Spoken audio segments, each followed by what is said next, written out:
Alright guys, on today's episode, we're going to be working on a multi-tool pouch for the customer. We utilized the X-Tool S1 to do the initial cutout. Now it didn't get all the way through, and that's partially my fault. Truth be told, it's probably all my fault for not getting the settings correctly. I just recently picked up that machine, so I'm still playing around with it, but with technology advancing at a rapid pace in the last 10-20 years, the tools are going to continuously change, and it's just going to keep getting better and better and better. The first thing we're going to do is we're going to take this strip here. Alright, we got to make a belt loop out of this. So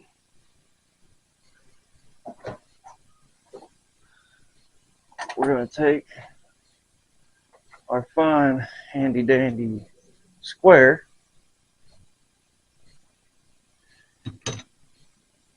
and we are first going to get our piece squared off.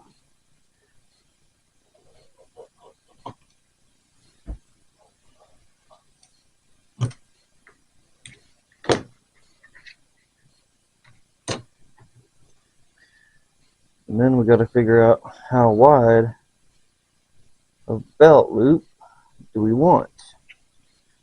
And we want this sucker to be as stable as possible and as strong as possible.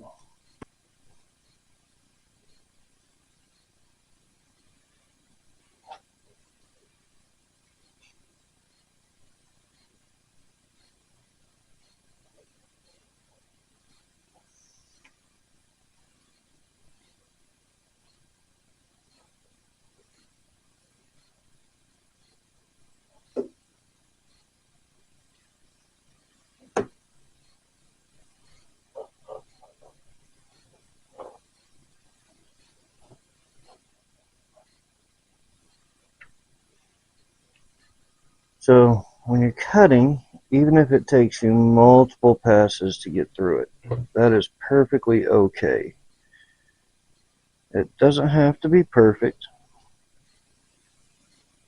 every single time. Your final product is your own. As long as you are happy with it and your customer is happy with it at the end of the day, that is truly all that matters. Alright, so we got our belt loop. We have our main body of our multi-tool pouch.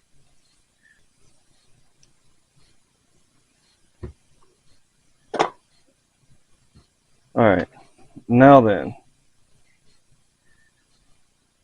Normally, I hate hand stitching with a passion.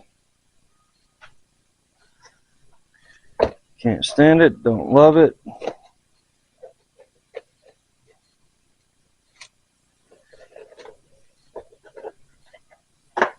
But we're probably going to end up hand stitching this one anyway.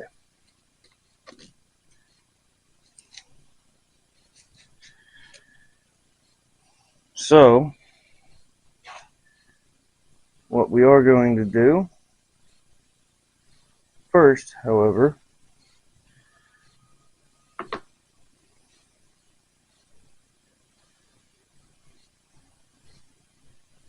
we are going to, so now we got to take our dead blow hammer and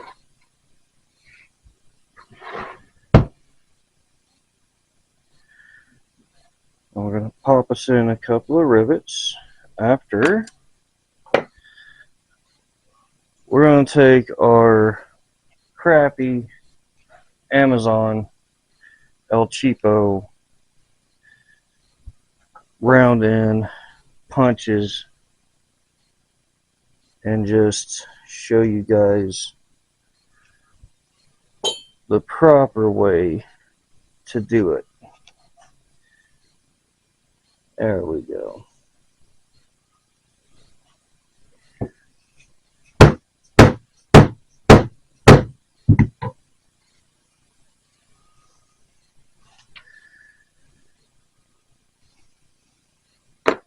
Once you find your length,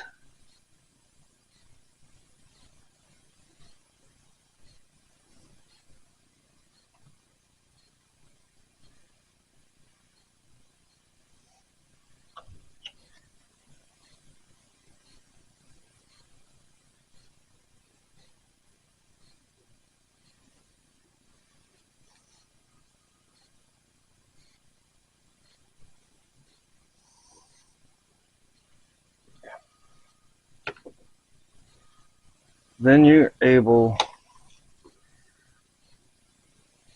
to trim it off.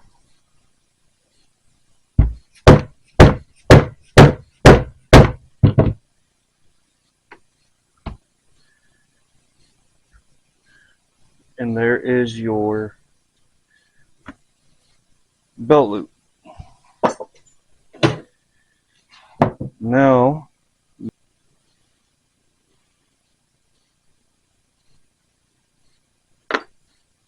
then you take your scratch awl,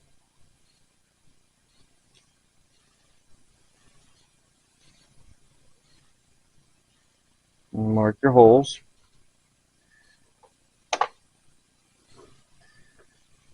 Alright. You get you a block of beeswax. You can find it on Amazon, other leathercraft websites, and it's literally just a block of beeswax. Alright. You take, you just give it a nice little spin.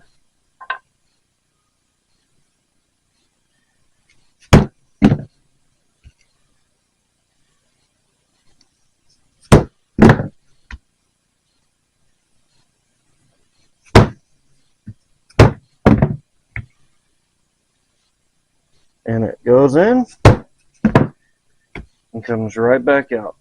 Just that fast. All right, now that should be all that we need of our round end or our hole punch. Now, full disclosure. All right, these are edge bevelers. These are made by a company called Wuta. I am an affiliate. I have an affiliate link in the description of this video. I am not sponsored. Shout out if Wuta does want to sponsor me. I am very pleased with these products. And enough of about me gabbing. This is a number 3. These are metric. They go from number 1, which is the largest size, all the way to a number 4, which is the smallest size. So, these particular ones will give you a rounded finish on the edge.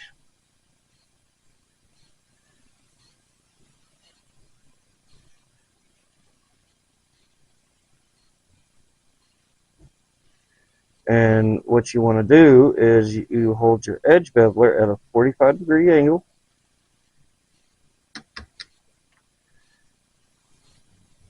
Right, 45-degree angle and a 45-degree out.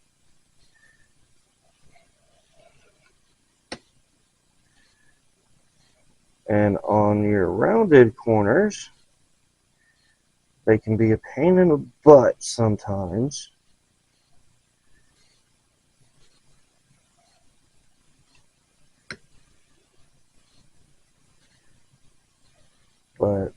a little bit of practice, a little bit of caution,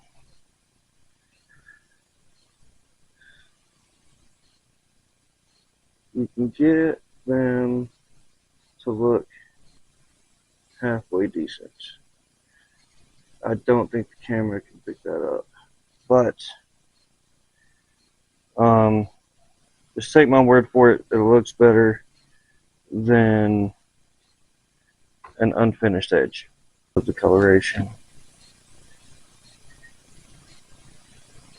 And again, that's just me.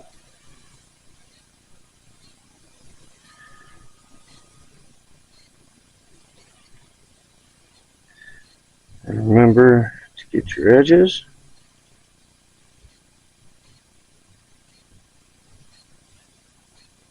And here in just a second, we're going to go over to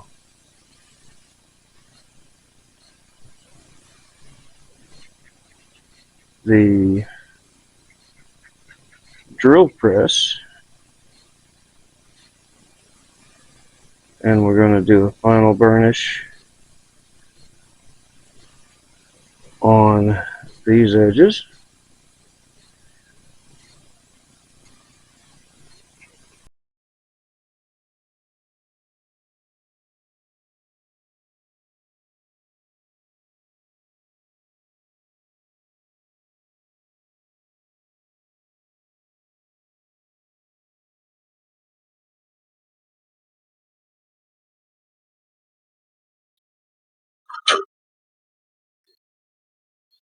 Alright, and as you can see right here, if you look closely, what burnishing does is seals up the leather with friction and heat. And you can see how dull it is right here. That means water and everything else can still get inside of the leather and cause it to start fraying. But right here, the leather is sealed, meaning water, dirt, grime can't get into it. So that's what burnishing does.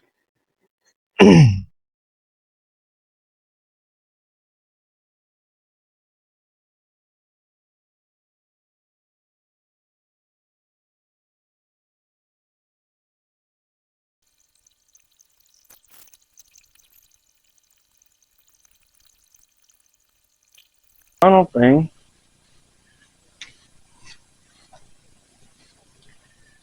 we are going to figure out that here in just a few minutes.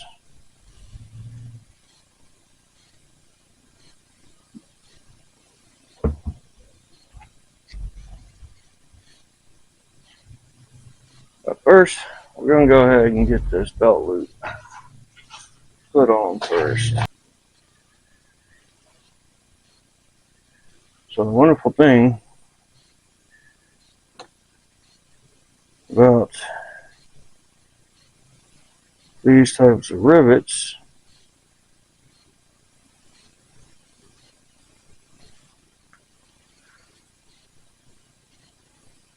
is you can get all of them in place as long as you don't drop them.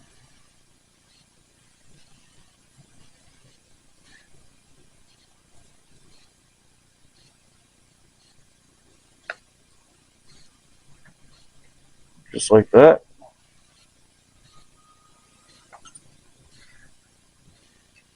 And you'll use this little bar here. And there's a little concave shape. I know it's a little blurry. And that is what you put down on the cap. And there's a little plate that these kits come with that you can use. But after a while, most people just go to a little 1 pound anvil like this.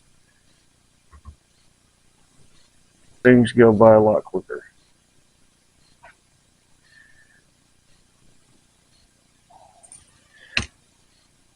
Alright, now we're to the point to where I can explain these little rivets. Nice, quick, easy.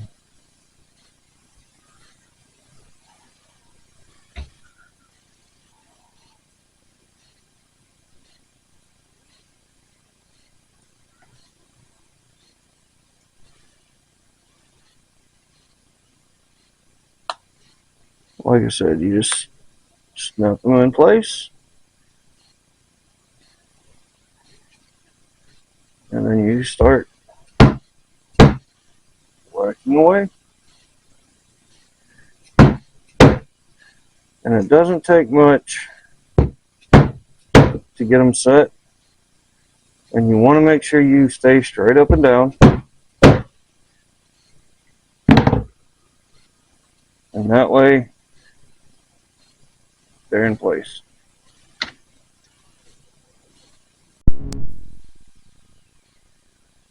Alright, so now what we've got to figure out, go back,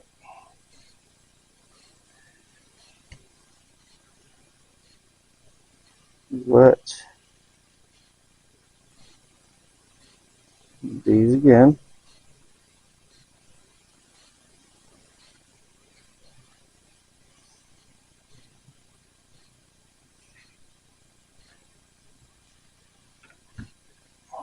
take, fold these.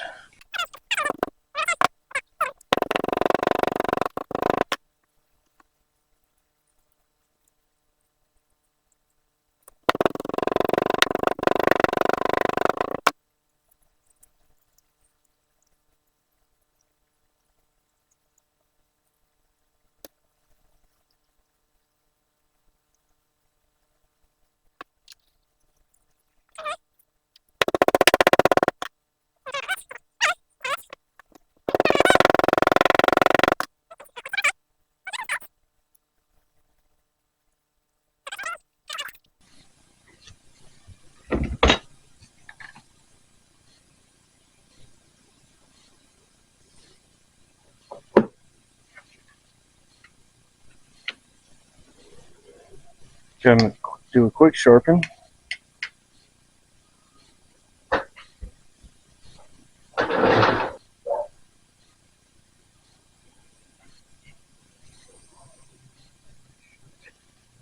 Clean this up a little.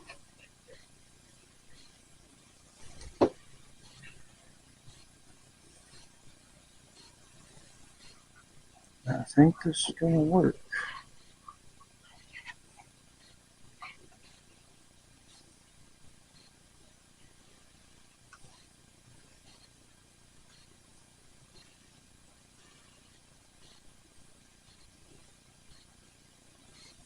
Yeah, that'll work. Using my round hole punch, my end hole punch, to make all these holes.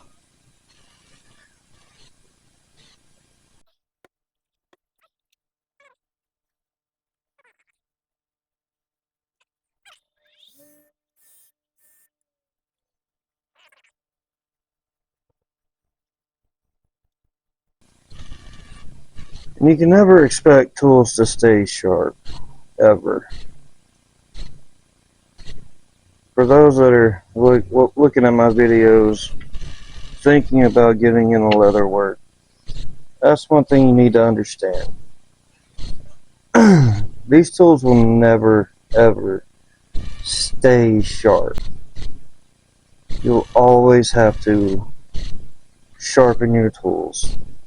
So if you don't know how to sharpen a blade, either have someone you know that knows how to sharpen a knife teach you how to sharpen any knife or blade, kitchen knife, whatever. Just have them teach you, or watch a YouTube video, or read how to sharpen a knife. just learn how to do it. Okay, now we're going to jump back to dyeing. Right out the gate. This is why I usually wear rubber gloves to dye leather.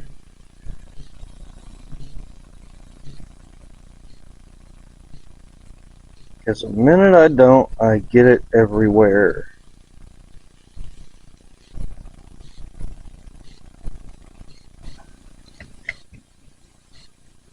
Alright, so since that is wet,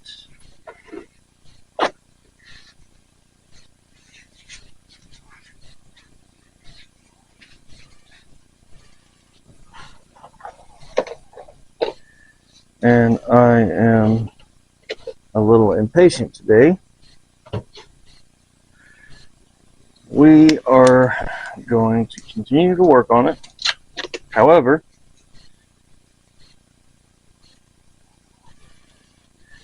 I'm going to just put on gloves, so I'm not going to continue getting the dye all over myself.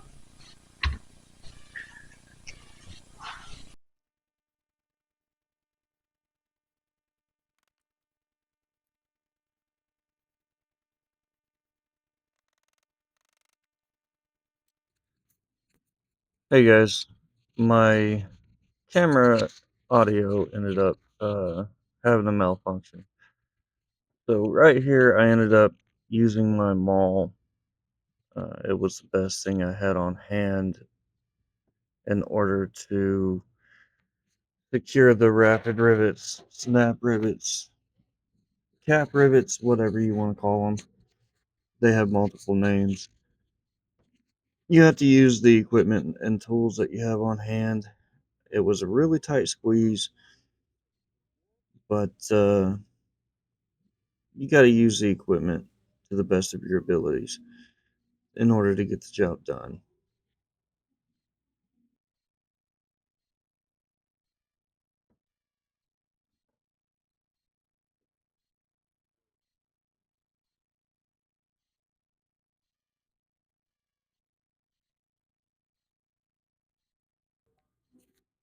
Alright, right here, I'm getting ready to cut the excess flap off. I'm going from one edge all the way across to the other. It's one nice smooth cut in multiple passes.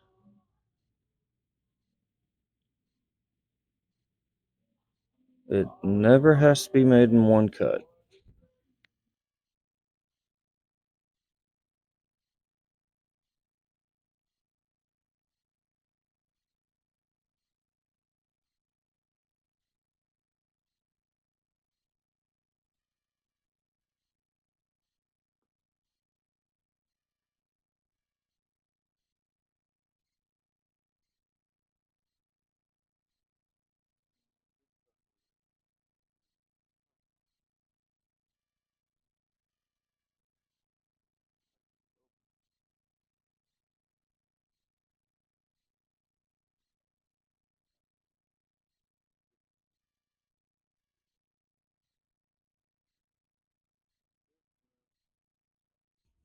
Right here, all I'm doing is just taking the excess dye from the dauber and just re-dyeing the edge, making it look pretty again.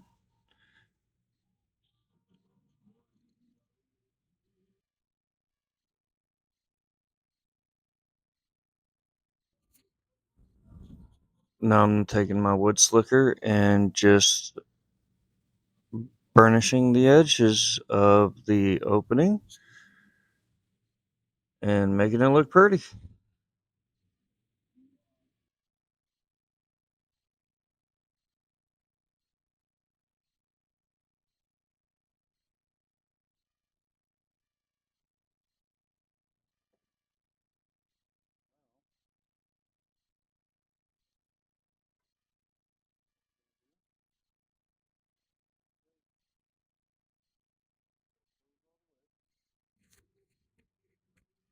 Alright, now you take your scratch awl and push as hard as you can to get through the 2 layers to mark your point for your snap location.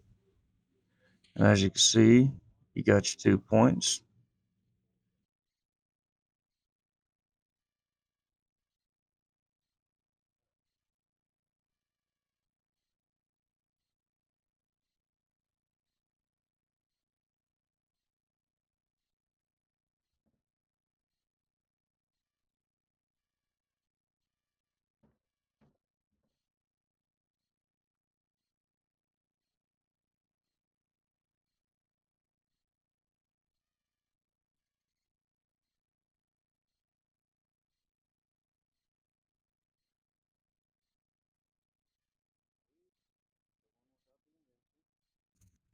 Right here, I'm putting the top of the snap onto the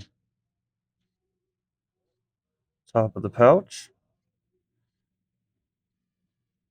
All it takes just a couple of few good whacks and it's set.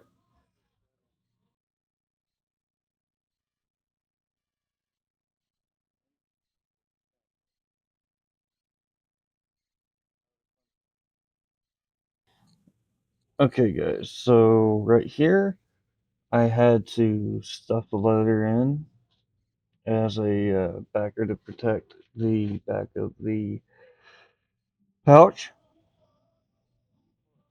while I went to punch the hole bigger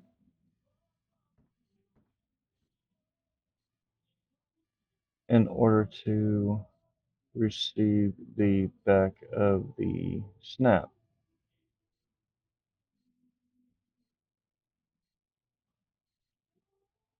After I did that, I put the anvil inside and put the snap in there. Placed everything where it properly goes.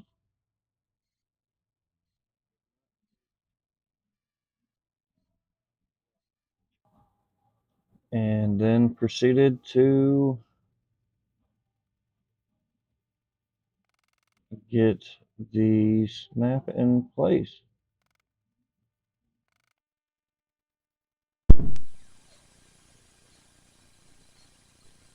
Alright, so I've already put it in the machine, and this is what we're working with. The customer wanted some Times New Roman. Alright, so now we're going to mark the height. Oh.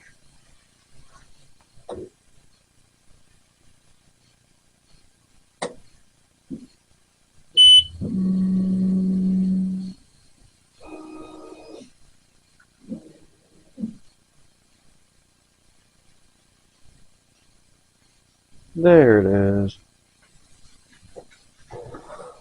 Alright.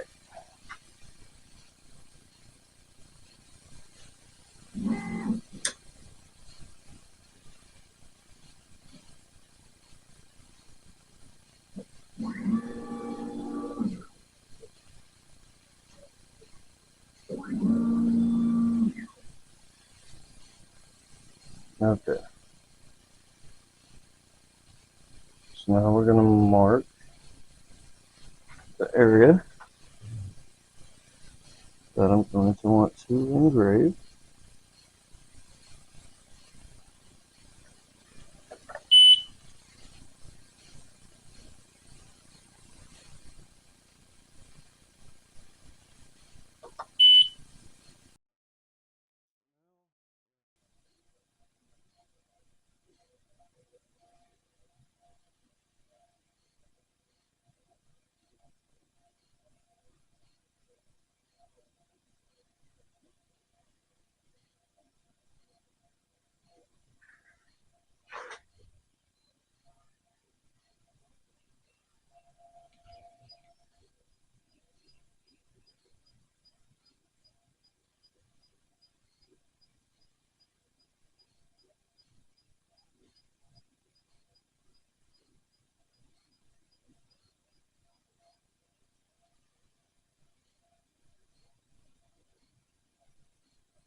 Alright, so now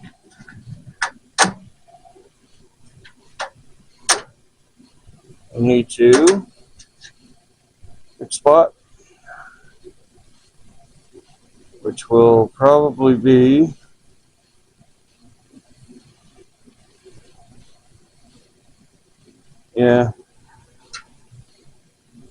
it'll probably be right here.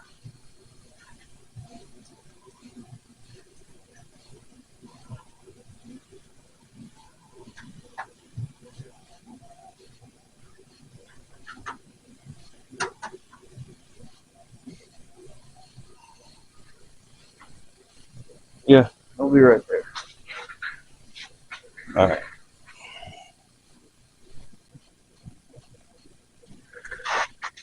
All we're doing here is just resizing.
Alright guys, and that is a wrap.